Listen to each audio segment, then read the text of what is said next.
एक फ़ोटो देखी होगी कभी अपनी ही कॉलेज की या 21-22 साल की और 1 सेकंड के लिए रुक गए होगे। सोचा होगा कितना पतला था मैं या इतनी स्लिम थी मैं, बस ये और उसके बाद अब क्या फ़ेस हो गया है। उसके बाद फ़ोन साइड में रख दिया और लाइफ़ वापस ही चलने लगी जैसे कुछ हुआ ही ना हो। ये जो मोमेंट है ना, ये बहुत लोगों के साथ बार-बार होता रहता है। 1 सेकंड का रियलाइज़ेशन, 1 सेकंड का फ़ील और तुरंत उसका डिसमिसल। ये तो नॉर्मल है, उम्र के साथ होता रहता है, ये सब बहुत कॉमन है या फिर क्या करे ज़िंदगी है।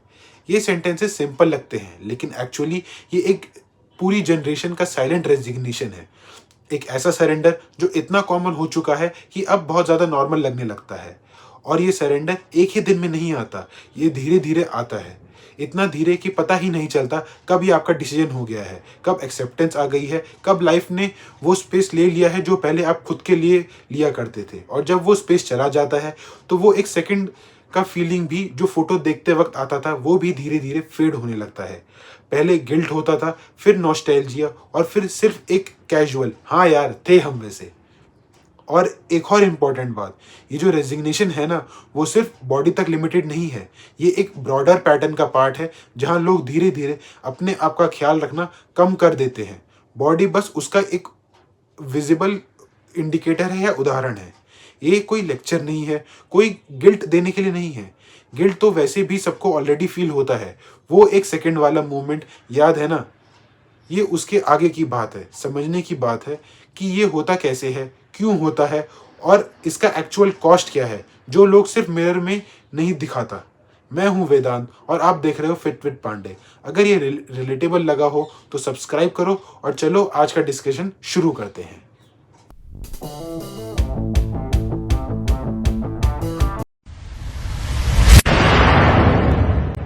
कॉलेज में जो बॉडी थी, वो मोस्टली इंटेंशनल बिल्कुल नहीं थी। वो सर्कमस्टांसेस के रिज़ल्ट थे। रोज़ कैंपस में चलना, क्लासरूम से हॉस्टल, हॉस्टल से कैंटीन, ये सब नेचुरल मूवमेंट क्रिएट करता है। हॉस्टल का खाना लिमिटेड होता है, तो बिना सोचे पोर्शन कंट्रोल हो जाता था। स्ट्रेस था, लेकिन वो फिज़िकल नेचर का था। लेट नाइट्स थी, पर मूवमेंट भी थी। मेटाबॉलिज्म फास्ट था, क्योंकि उस टाइम पे एज अच्छी थी। मसल था, क्योंकि डेली मूवमेंट थी। नींद परफेक्ट नहीं थी, पर रिकवरी फास्ट थी। कोई कॉन्शियस एफर्ट नहीं था, बस एनवायरनमेंट ऐसा था जो बॉडी के फेवर में काम करता रहता हो। फिर एक फेज़ आता है जहाँ सब कुछ शिफ्ट हो जाता है।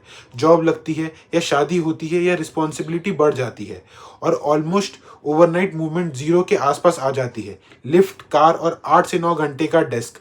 खाना अब ईज़िली अवेलेबल है, क्वांटिटी का कंट्रोल अब ख़त्म है। स्ट्रेस भी चेंज हो गया है, अब फिजियोलॉजिकल है और साइकोलॉजिकल भी। डेडलाइंस, बॉस, ईएमआई, बॉडी इसको अलग तरीके से प्रोसेस करती है। कॉर्टिसोल क्रॉनिकली एलिवेटेड रहता है और fat storage specially belly fat में बढ़ने लगता है।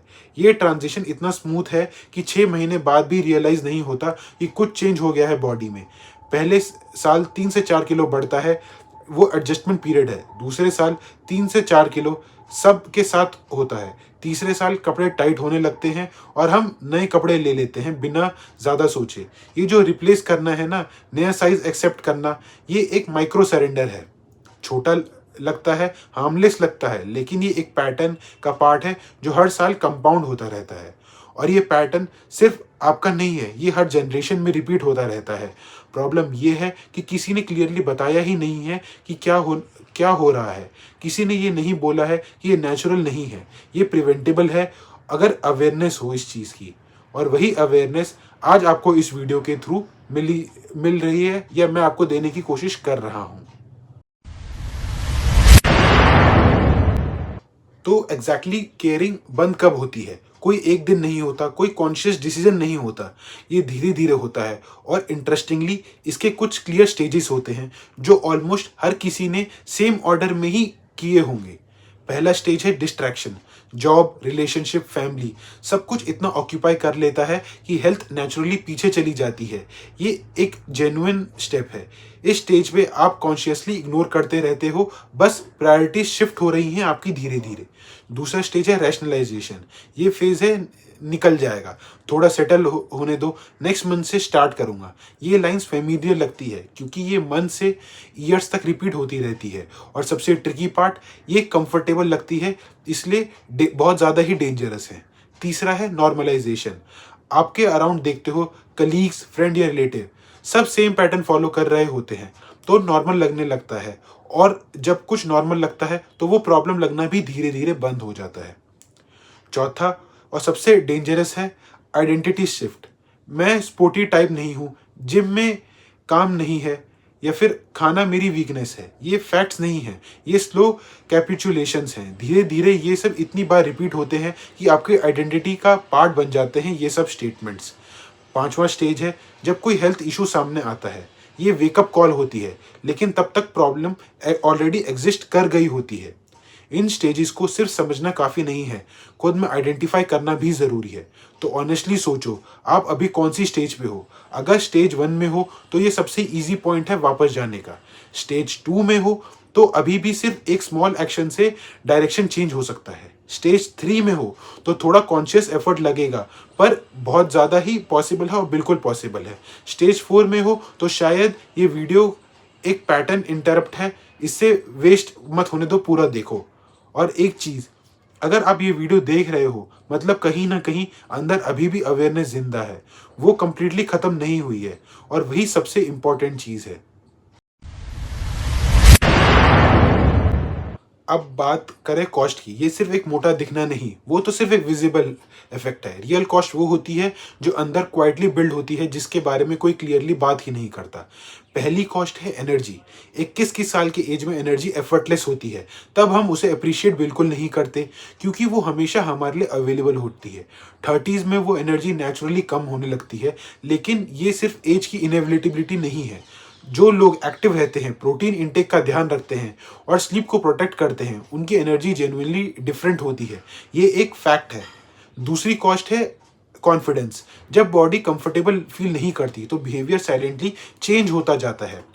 कैमरा अवॉइड करना, ग्रुप फोटोज में पीछे रहना, पुराने दोस्तों से मिलने में हेजिटेशन, जैसे कि थोड़ा ठीक हो जाता हूँ फिर मिलूंगा, ये छोटी चीज़ें होने लगती है, लेकिन लॉन्ग टर्म में मेंटल हेल्थ पे एक बहुत बड़ा इम्पैक्ट डालती हैं। तीसरा है फूड के साथ रिलेशनशिप। निग्लेक्ट से गिल्ट, गिल्ट से रिस्ट्रिक्शन, रिस्ट्रिक्शन से बिंज, और बिंज के बाद फिर गिल्ट। ये एक साइकिल बहुत कॉमन है और बहुत ज़्यादा ड्रेनिंग इफेक्ट देती है। चौथी कॉस्ट है प्रोडक्टिविटी। आफ्टरनून का ब्रेन फॉग, डिसीजन लेने में डिफिकल्टी, क्रिएटिव काम में इंटरेस्ट ना होना। लोग इसे स्ट्रेस बोलते हैं, लेकिन बॉडी का रोल भी उतना ही बड़ा है इन सब चीज़ों में। पांचवी कॉस्ट है मेडिकल। 40s में जो कंडीशन डेवलप होती है, जैसे डायबिटीज़, हाइपरटेंशन, फैटी लीवर, इनका बेस अक्सर 20s और 30s की लाइफस्टाइल में सेट हो चुका होता है। और इम्पॉर्टेंट बात, ये सब एक साथ नहीं आता, ये धीरे धीरे लेयर बाय लेयर बिल्ड होता रहता है। इसलिए लोग कनेक्ट नहीं कर पाते। इस एनर्जी, कॉन्फिडेंस, फूड हैबिट और प्रोडक्टिविटी सब एक ही सोर्स से आ रहे हैं। और सबसे इम्पॉर्टेंट, ये परमानेंट डैमेज बिल्कुल नहीं है, ये एक एक्यूमुलेटेड निगलेक्ट है। और जैसे निगलेक्ट एक्यूमुलेट होता है वैसे ही एफर्ट से रिवर्स भी होता है। एनर्जी वापस आती है, कॉन्फिडेंस वापस आता है, फूड के साथ रिलेशनशिप इंप्रूव होता है, डायरेक्शन चेंज करते ही रिजल्ट्स आना भी शुरू हो जाते हैं। तो क्या करना चाहिए? सुनने में सिंपल लगेगा और वैसे है भी सिंपल, कॉम्प्लिकेटेड स्टार्ट लगता है जब आप बहुत टाइम से वेट कर रहे होते हो। पहली चीज़ है परफेक्ट बॉडी आइडिया परमानेंटली छोड़ दो। ये 21 साल वाली बॉडी वापस लाने का गोल नहीं है, वो एक स्पेसिफिक फेज का रिजल्ट था।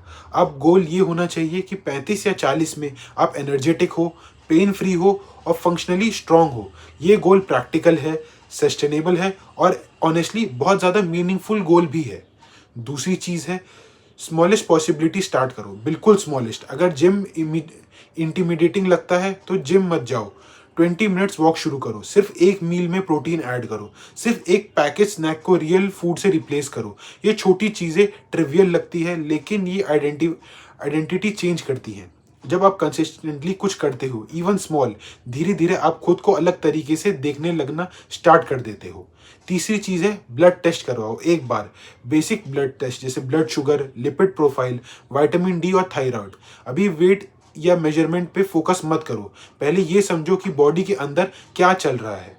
चौथी चीज़ है, किसी एक इंसान को बताओ, चाहे पार्टनर हो, दोस्त हो या कोई भी, अकाउंटेबिलिटी के लिए नहीं, बस इसलिए कि जब आप बोल देते हो तो वो इंटेंशन सिर्फ दिमाग में नहीं रहता, वो रियल भी हो जाता है अब।